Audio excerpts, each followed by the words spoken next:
7 канал эфирен кабар маалымат программасы менен улантат. Дүйшөмбү күндөгү маанилүү жаңылыктар менен таныштырып, студияда мен Асель Ахмат. Саламатсыздарбы? Алгач бүгүнкү чыгарылыштан кыскача. Калпактар менен камчылар жетиштүү. Жаңы министр аны куттуктаганга тыюу салды. Соц тармакка жазууда эми абайлаңыз, мыйзам күчүнө кирди. Илон Маск Америка үнү жана Азаттык радиосун жабууну колдоду. Жаңы дайындалган саламаттык сактоо министри аны кызматка дайындалышы менен куттуктап келүүгө тыюу салды. Куттуктап келгенге тыюу салдым. Камчы менен калпактар жетиштүү. Убактыңызды балаңыз деген Эркин Чечейбаев. Ал Алымкадыр Бишеналиевдин ордуна саламаттык сактоо министри болуп дайындалган. Бүгүн 10 февралда Жогорку Кеңештин агрардык саясат, суу ресурстары, экология жана регионалдык өнүктүрүү комитетинин жыйынында депутат Султанбай Айжигитов менен экономика министринин биринчи орун басары Чоро Сейитов кайым айтыша кетти. Депутаттын айтымында финансы министринин өкүлү жеткиликтүү жооп бере алган эмес. Ооба, сунушуңуз туура. Ушул стратегиялык пландоо боюнча биз азыр жумушчу топту түздүк. Биринчиден, экинчиден сиз өзүңүз билесиз, сиз сунуштап аткан мыйзам жумушчу топ кандай жумуш, эмне максатыңар бир? Ол эмне деген жумуш? Я почему не знаю ничего. Бул ички жумушчу топ экономика министринин алдында. Кандай максат менен курдуңар ал жумушту? Эмне кылат, максат эмнеде? Ушул стратегиялык пландоо боюнча биз сиздин сунушуңуз менен ушул мыйзам чыгарып атканда биз дагы изилдеп чыктык.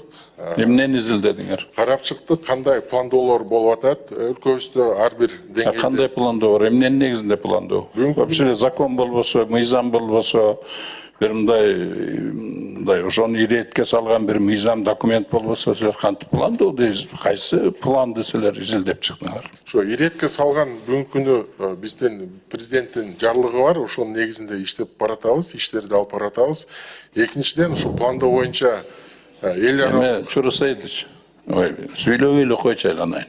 Жөн эле сүйлөбөй эле койчу. суроо берип аткандан кийин Жок, суроого лишь бы что-то ответить мне не надо. Сенин жообуң жооп эмес бул. Это просто бред какой-то. Ну, я прошу так выражаться. Просто бред. Это бред, извините. Это просто бред. Это ваш закон был бред, извините. Вот поэтому вот ошонун аркасынан бүт бардыгы маған топталаң болуп жүрөт. Бир да сурообузга жооп бере албайт бирөөсү дагы. Эч кандай определенный эчтеке жок. Вот. Еще вот стоит, еще и хамит, да? Бред депчи. Потому что бред несет и еще хамит. Иштегиси да келбейт, кантип иштешти да билбейттер булар. Ошол. Ошондуктан берде бардыгы эле мына мен мындай эме кылам, чарчадым да ошо окшон разговордончу. Ишкерлер тонолуп камалып жатат. Мындай пикирин Эльвира Сурабалдиева Жогорку Кеңештин бюджет экономикалык жана фискалдык саясат боюнча комитетинин 10 февралдагы жыйынында айтты. Гуглда ачсаңыздар, мошенники анан Кыргызстан десеңиз, бүт жанакы алдаган строительный компаниялар чыгат, жанакы фонддор чыгат, МММге окшогон организациялар чыгат. Анан элестетиңиз, сыртта отурган инвестор мүмкүн каражаты бар, ашыкча каражаты бар, анан сиз айткандай жанакы 500 стартап күтүп атат, каражат керек деп айткан адамдар, сырттагы инвесторлор карап ойлойт, бул страна аферистов экен депчи. И никто не защищает инвесторов, страна аферистов. Жалаң шылуундар келет экен бияка деп, надежный эмес экен деп интернетте ачсаңыз, бул любой адам бүгүнкү күндө, мен азыр деле мен ачып карап атам да, мошенники кирсеңиз эмне чыгат экен. Как будто Кыргызстан это страна мошенников и аферистов. И ошондо деген сиз айтып атасыз, мына 500 стартап турат, каражат күтүп жатат дейсиздер. Бул 500 стартап эмнени күтүп атат? Бул 500 стартап ичиндеги өзүбүздүн балдарыбыз болсо, алар деген негизги өнүккөн дүйнөдө, мындай экономикасы өнүккөн дүйнөдө, инвесторлорду колдойм деген дүйнөдө деген, ал жерде деген ошол стартаптарга арзан кредиттерди уюштуруп беришет мамлекет тарабынан. А силер улам бирдемени ойлоп атасыңар, а под ногами то, что происходит, ишкерлерди сөзүнүн ачыгы канча жылдан бери мораторий киргизсек деле ишкерлер тонолуп жатат, жартысы камалып жатат. Ошол жөнүндө барып жетекчилериңерге айтпайсыңарбы? Зачем мы это все велосипед придумываем? Я не думаю, что Кыргызстан биз жаңы бир нерсени ойлоп чыгабыз. Дүйнө жүзүндө болгон нерселерди түзө албайлыбы? Анан эң негизги нерсе мына венчурный фонддордун реестрлери.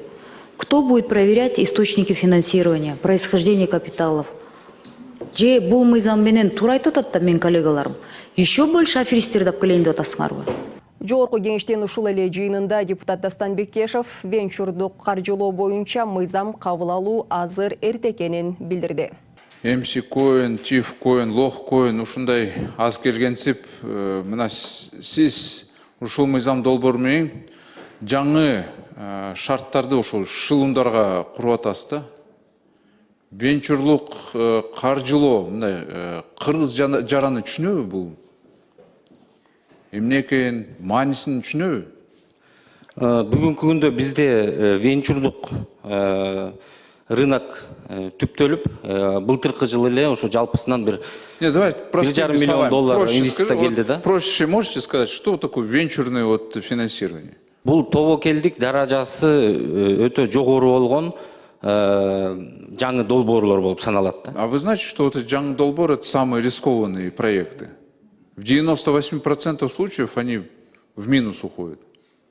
Жок, ошо бирок бунун кайтарым акчасы жогору болот да, ошондуктан компаниялар инвестиция кылганда өзүнүн каражаттарын диверсификациялайт дагы, бир долбоорго салбайт, 10 долбоорго салат, анан 10 долбоордун бирөөсү ишке ашса, калгандарына жаап кетет. Ушундай шылымдарга жаңы шарттарды куруп атпайсызбы? Бул шылымдардын бул ишке жакындабашы үчүн мыйзамда толугу менен чектөөлөр каралган. Кандай чектөөлөр? Толугу менен ачык айкын реклама кылууга тыюу салынган. Андан тышкары Кыргыз Республикасынын 2019 жылдын 28 январында кабыл алган токтомго ылайык квалификациялуу инвесторлор жана квалификациялуу инвесторлордун ишин жүргүзүү боюнча жобо каралган. Лицензирование кылыш керек. Азыр билесизби, вот лицензиям деп атасыз, азыр токтоңуз эми. Азыр билесизби, даже жарнама керек жок да. WhatsApp группалар аркылуу эле таратсаң эле мына мен венчурлук фондду түзүп атам, каражат бергиле дегендечи. Кыргыздар мына азыр мен акчаны чогултам, көбөт берем силерге дегенде лицензияны көрсөтүп берет мына ошол эле Госфиннадзордун. Эл ишенип калат да. Мына бизге келип атышпайбы? Эркинто жазып койду, MC коин боюнча, башка дипфейк менен жасалмаган видеолорду чыгарышты. А сиз ошону кылып атасыз. Вот здесь смотрите, вы пишете опционные договора. Я вам другой, вот один яркий пример опционных договоров. У нас что, невозможно заключать опционные договора? Строительные компании все заключают опционные договора. И что, это помогает как-то, что ли? Многие строительные компании кидают, имея лицензии, кидают своих клиентов, обманывают, швыряют их. А вы говорите лицензии. Лицензия не поможет, что вот Госфиннадзор будет за каждым бегать квалифицированным инвестором и смотреть, что ли, что он делает. Жогорку кеңештин депутаттары Лейла Лурова, Гүлшархан Култаева, Гулия Кожокулова, Жылдыз Садырбаева Брюссель шаарында Жогорку кеңеш менен Европа парламентин ортосундагы парламенттик кызматташтык комитетинин 17-чи отурумуна катышты. Жогорку кеңештен билдиргендей, жыйындын жүрүшүндө эки тараптуу кызматташтыктын негизги маселелери, анын ичинде саясий диалог, соода-экономикалык алакалар, аймактык туруктуулук, экология, билим берүү жана адам укуктарын коргоо маселелери талкууланды. Ошондой эле эки тараптуу соода маселелери жана Кыргызстандын экономикасына европалык инвестицияларды тартуу жолдору каралды. Тараптар экономикалык өнүктүштүктү мындан ары өнүктүрүүгө кызыктар экендиктерин билдирди. Европа биримдиги Кыргызстандагы экологиялык жана климаттык долбоорлорду колдоого даяр экендиги айтылды. Интернетте мазактоого жана жала жабууга айып салган мыйзам күчүнө кирди. Документке президент Садыр Жапаров кол коюп 31 январда расмий жарыяланган. Анда 10 күндөн кийин күчүнө кирери белгиленген. Мыйзам боюнча социалдык тармактарда, интернетте жана жалпыга маалымдоо каражаттарында бирөө жарымга мазактап жала жапканы үчүн жеке жактарга 20 000 сом, укук тараптарга 65 000 сом айып салынат. Ош шаарындагы кайгылуу кызматкерлеринин көзүнчө атайын авто ээн баштык жасап жаткандыгы боюнча видео тасма тараган. Бул факт боюнча айдоочу ошол замат Ош шаардык кайгылуу кызматкерлери тарабынан кармалып, авто ээн баштык жасагандыгы жана кошумча жабдыктарды мыйзамсыз орнотуп алгандыгы үчүн 21 000 сом айып салынып, унаасы айып короо жайына токтотулду.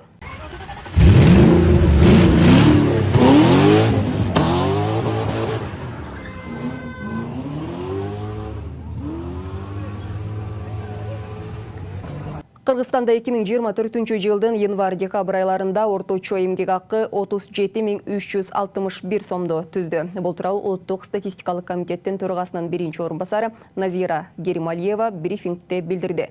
Анын айтымында 2023 жылдын ушул мезгилине салыштырмалуу эмгек акы 12,7%га өскөн. Айлык акынын эң көп өсүшү дүң жана чекене соода, автоунааларды жана мотоциклдерди оңдоо, курулуш, кыймылсыз мүлк менен операциялар, финансылык ортомчулук жана камсыздандыруу, кесиптик, илимий техникалык ишмердүүлүк, ошондой эле тоо кен өндүрүшү сыяктуу тармактарда катталган деп кошумчалады ал. Үстүздөгү жылдын январында 2024 жылдын декабрына салыштырмалуу керектөө бааларынын жана тарифтеринин өсүшү жалпы республика боюнча 0,6%ды түздү. Бул тууралуу Улуттук статистикалык комитеттин маалымат жыйынында белгилүү болду. Маалыматка ылайык, тамак-аш азыктары жана алкоголсуз суусундуктар 1,1%га, алкоголдук ичимдиктер жана тамеки 0,7%га, калкка көрсөтүлүүчү кызматтарга тарифтер 0,6%га баалардын жогорулашы белгиленди. Ошону менен бирге азык-түлүк эмес товарларга баалар тескерисинче 0,2%га төмөндөдү. 2025 жылдын январында республиканын экономикасы негизги көрсөткүчтөр боюнча өсүштү көрсөттү. Бул тууралуу Улуттук статистикалык комитеттин төрагасынын биринчи орун басары Назира Керималиева брифингде билдирди. Анын айтымында 2025 жылдын январь айында ички дүң өндүрүмү көлөмү алдын ала эсептөөлөр боюнча 96 миллиард 8 миллион сомду түзүп, 2024 жылдын январь айына салыштырмалуу 10,6%га өскөн. Ал ошондой эле былтыр Кыргызстандын тышкы соода жүгүртүүсү 16 миллиард долларды түзгөнүн кошумчалады. Ырчы Кайрат Примбердиевке өлкөдөн чыгууга тыюу салынды. Бул тууралуу УКМК билдирет. Аталган чара расалык, этностук, улуттук жана диний кастыкты козутуу боюнча козголгон кылмыш ишинин алкагында кабыл алынган. 40 жаштагы жаран YouTube каналдарынын биринде сүйлөп жатып, улуттар аралык кастыкты козутууга багытталган билдирүүлөрдү жасагандыгы үчүн өлкөдөн чыкпоо тууралуу жазуу түрүндөгү бөгөт коюу чарасы тандап алынды деп айтылат маалыматта. Атайын кызмат мындай аракеттер мыйзамда 10 жылга чейинки мөөнөткө эркиндигинен ажыратуу жазасы каралганын эскертти. Буга чейин ырчынын Ормон хан боюнча айтканы коомдо талкуу жараткан. Примбердиев анын сөзү контексттен алынганын билдирип чыккан. Кыргызстандын Түркиядагы элчиси Руслан Казакбаев Түркиянын Тыры-Тавас телекорпорациясынын башкы координатору Юджел Кылычкая менен жолукту. Тышкы иштер министрлиги билдиргендей, Руслан Казакбаев Юджел Кылычкаяны Тыры-Тавас телеканалынын координатору болуп дайындалышы менен куттуктап, анын медиа тармагындагы профессионалдык тажрыйбасы мындан ары да кыргыз-түрк кызматташтыгынын теле көрсөтүү, маалымат жана журналистика тармагында өнүгүүсүнө салым кошооруна ишенимин билдирди. Элчи Руслан Казакбаев кыргыз тарап үчүн Тыры-Тавас медиа жаатында санариптештирүү, анын ичинде жасалма интеллект системасын киргизүү тажрыйбасы кызыктуу экенин белгиледи. Тараптар мындан аркы өз ара аракеттешүүнү, тактап айтканда кыргыз тараптын сунушу боюнча Тыры-Тавас телекорпорациясынын базасында кыргыз медиа тармагындагы кызматкерлери үчүн окуу курстарын, стажировка уюштуруу тууралуу макулдашты. Чолпон Ата шаарында быйылкы жайкы эс алуу мезгилине карата ичүүчү таза суу маселеси да жакшырат. Бул багытта шаардын Борбордук көчөсүндө чоң суу түтүктөрүн жаңыланууда. Белгилей кетсек, эски суу түтүктөрү мындан 60 жыл мурда салынып, эскилиги жеткен. Жергиликтүүлөрдүн пикиринде таза суу өзгөчө туристтер көп каттаган мезгилде чоң көйгөй жаратат. Бул багытта аймактан кабарчыбыз Эдил Мелисбек темага токтолот. Жалпы узундугу 4 чакырымды түзгөн Чолпон Ата шаарынын ички Борбордук көчөсү. Бул жол былтыртан бери толук оңдоодон өтүп, кеңейтилип жатат. Мындан улам жол алдындагы шаарды ичүүчү таза суу менен камсыздап турган суу түтүктөрү жаңыланууда. Бул долбоордо эми суу түтүктөрү жол алдында эмес, жолдун четине жылдырылып жатат. Бул багытта мурда кызыл сызыкка чыгып кеткен курулмалардын баары алынып, курулуш иштери кызуу жүрүүдө. Өзүбүздүн республикалык бюджеттен каралды. Муну болсо эми мурда Госстрой департаменти ошол азыр эми департаменти Айыл чарба министрлигинде ошол жактагы биздин суу чарба департаменти водоснабжение, водоотведение деп ошол жактан каралып, ошол жактан долбоорлору жасалып, ошол жактан баардык иштери көзөмөл дагы ошол жактан болуп атат. Бүгүнкү күнү токтоосуздан ушу бир айдын 1,5 айдын ичинде бүтүрөбүз деген иш менен Победа деген компаниябыз утуп алып тендерди катуу иш жүргүзүүдө. 60 жыл илгери салынган суу түтүктөрү жакшы эле кызмат кылыптыр. Бирок туристтер көп каттаган мезгилде кыйынчылык жаралып калчу. Быйыл мындай болбошу керек. Себеби мамлекет тарабынан туристтик мезгил башталганча курулуш иштерин толук аяктоо милдети коюлган. Эми жайкы учурда ошо суу проблемасы абдан оор эле да. Эми мына биз ишенип турабыз, жакшы өзгөрүштөр болот экен деп. Жаңылар алдап аткандан кийин жаңыланган нерселер жаңы болот да, эски деген эле эски да. Кээ бир учурда ушу бүтүн турган жолдор жарылып, тешилип, трубаларды издешип кайда экенин билинбей калып атканда. Азыр эми мына жаңыларды койду, жаңы койгондон кийин анын иши дагы жаңы болот, жүрүшү да жакшы болот го, шаарыбызга дагы жакшы ийгиликтер болот деген ойдомун. Жаңы жабдыктар салынганча эски суу түтүктөрү азырынча шаар элин таза суу менен камсыздап жатат. Бирок жолоңдоп жаткандар эски суу түтүктөрүн күн сайын жарып, кыйынчылык жаралууда. Айрым учурда убактылуу элге таза суу берүү токтолуп да калууда.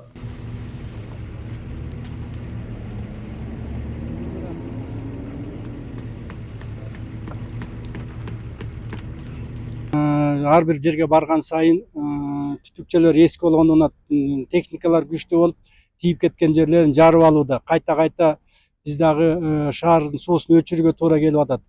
Бир сураныч ошо биздин шаардын калкынан ушундай бир көйгөйлөр болгондо эми биз деле баягы жарыя берип атабыз, ушинтип жарылып калды, ошону оңдоого, суу өчүрүүгө туура келип атат деп. Мына дагы бир жолу деле ошо элден кечирим сурап, анткени бүгүнкү күнү ушундай кыйынчылыктар болсо, эртеңки күнү бунун баары жолубуз бүтүп, трубанын баары алмашылган соң баары бир күндүк болуп унутулуп калат. Проценти 30% бүтүп калды. 30%. 1 километрде болуп койдук азыр. Марттын аягына чейин Кудай буйруса бүтөбүз. Кыйынчылык эч кандай тоскоолдук жок.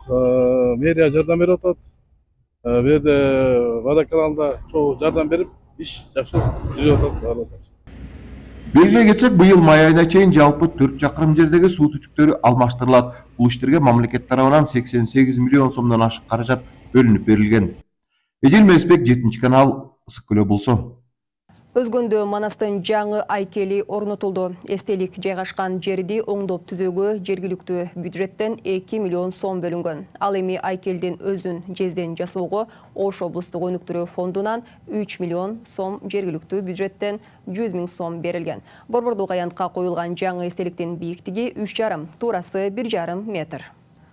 Ошто 1,5-2 тонна кондитердик өндүрүм чыгарган фабрика курулат. Бул тууралуу Россия Кыргыз өнүктүрүү фонду билдирет. Маалыматка ылайык, фонд аталган фабриканын курулушуна 63 миллион сомдон ашуун каражат бөлөт. Фабриканын аянты 1700 чарчы метр. Ал республиканын түштүгүндөгү эң ири фабрикалардын бири болот. 55 адамга жумуш ордун түзүү пландалууда, деди фонддун төрагасы Артем Новиков. Ошондой эле аталган долбоорду сентябрда ишке ашыруу мерчемделип жатканын кошумчалады.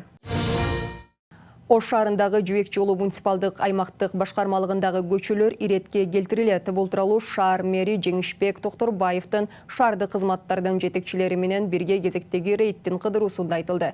Натыйжада тиешелүү кызматтарга тротуарларды ачуу, мыйзамсыз курулуштарды буздуруу, тосмолорду алып салуу, ирригациялык тармактарды орнотуу жана имараттардын сырткы көрүнүшүн жаңылоо боюнча тапшырмаларды берди.